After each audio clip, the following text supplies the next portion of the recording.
Well, I think the greatest misconception is people think a nuclear plant can explode like a bomb and would therefore cause a great catastrophe and a calamity, when that is actually physically impossible. It cannot happen because of the configuration of the design of the nuclear plant. The worst kind of accident that can happen in a nuclear plant is called a meltdown accident, where after the reactor is shut down, the heat of decay from the fission products, the nuclear waste in the reactor, can cause the fuel to melt. But this takes hours and days to occur. It doesn't happen in an instant. And so if there is a serious accident, like there was at Fukushima, it is possible to remove everybody from the area in plenty of time before there is the potential for being exposed to harmful levels of radiation. So I think that is the main misconception. The other misconception is that the, quote, nuclear waste is going to cause a problem for people, that it's going to damage the environment or that it's going to cause health implications. When in fact, the used nuclear fuel, as we prefer to call it, because actually it's not all waste, the used nuclear fuel actually still has the majority of the energy in it and can be recycled over and over again. And some countries are doing that. France is doing that. Russia is doing that. The United States is not doing it. Here the used nuclear fuel is being stored in large containers, 80-ton containers, where it cannot get out. And the other misconception is that people think the used nuclear fuel or the nuclear waste is a liquid. And they think it's a corrosive liquid. It comes from The Simpsons. Because for years people have watched this yellow-green liquid nuclear waste on The Simpsons. There is no such thing. It's actually little solid pellets that are slightly warm, not even slightly corrosive, and can't get out of a container by themselves. And so the stuff is contained securely and safely and is not harming anyone. No one is being harmed. So when they say, the critics of nuclear say, there is no solution to the problem of nuclear waste, the question then is, what problem? Because there actually is no problem with the nuclear waste. It is perfectly well stored and contained until such time as we decide to recycle it.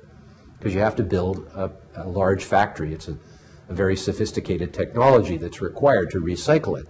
But you can recycle it, and when we do, we will be able to extend the life of that uranium up to 100 times longer than it's been used in the first cycle. Because we really only use about 1% of the potential energy in the uranium on the first pass through a nuclear reactor. And most people don't understand that part. Most people don't understand that, in fact, long after the fossil fuels have been depleted, whether that's 50, 100, or even 300 years, because there's a lot of coal, for example. There's the natural gas and oil will become depleted before the coal does. But long after those are gone, there will be nuclear energy for thousands of years. There is enough uranium, and then another element, thorium, which can also be used as a nuclear fuel. There's enough of those in the Earth's crust to last for at least thousands of years, perhaps tens of thousands. And if you think about it, with this civilization we've built, which is 85% dependent on fossil fuels worldwide today, and about the same in the United States, if the fossil fuels just disappeared, we'd be hooped. Like, what would we replace that with? Well, we're lucky because there's nuclear energy. If there was no nuclear energy, and all of the nuclear energy is dependent on one isotope, uranium-235, which is less than 1% of natural uranium, which is a pretty rare element, but it doesn't take very much of it to make a lot of power. And so that one isotope is going to make it possible for human civilization to continue to have energy into the thousands of years into the future, even when the fossil fuels are depleted. And we're very lucky that that is the case, because if there wasn't a substitute sort of waiting in the wings, because we discount nuclear energy a little bit today because we've got so many fossil fuels, which we can use for so many things. Oil for transportation, coal for electricity, natural gas for heating our homes and buildings and all our hot water needs.